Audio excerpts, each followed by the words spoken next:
Welcome to Getting Started with BuildProjex. In this short video, we're going to show you how you can get started by creating a new project. Once you've logged in, you'll be either shown a clean screen or a screen here with your existing projects. To create a new project, click the orange button. What you'll want to first do is choose an appropriate name that allows you to clearly understand what the project is. I'm going to choose a renovation for Mr. and Mrs. Smith. Underneath this, we have an option that says More Options. Here you can choose a reference number, so you can refer to it back to it later.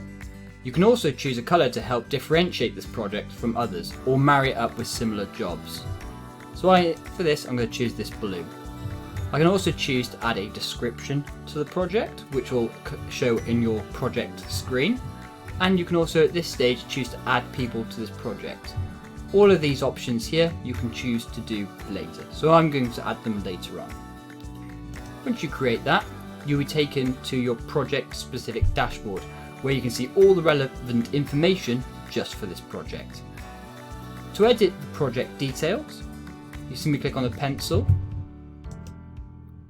and you can choose again to edit the project name, reference colour, add a cover image, description, and tag up the project relevant tag.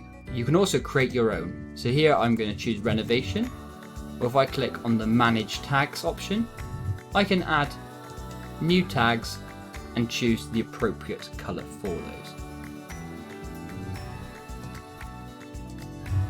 Before adding any tasks, I'm going to set up the client information and the site.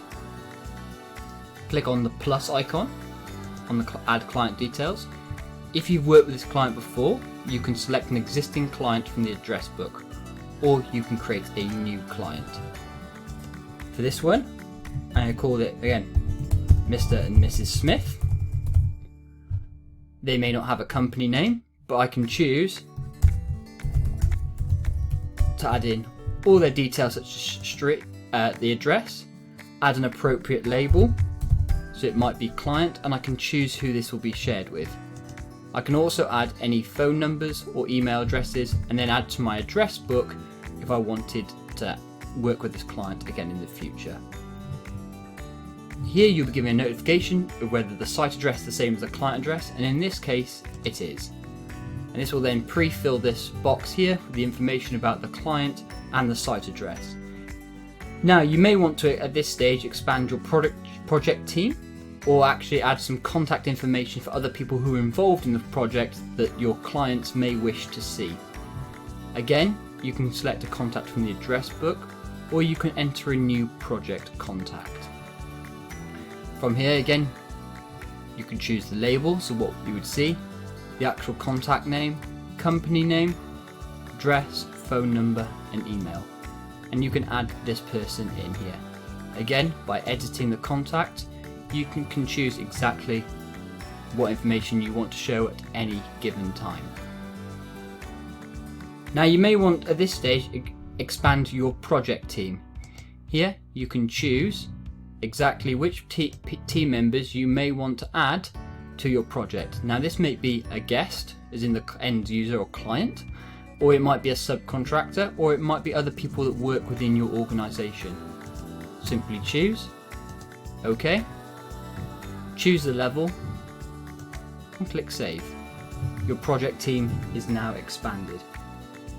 At this stage, you're now ready to start scheduling tasks or import your existing estimate from an Estimator Express, which could include your building schedule.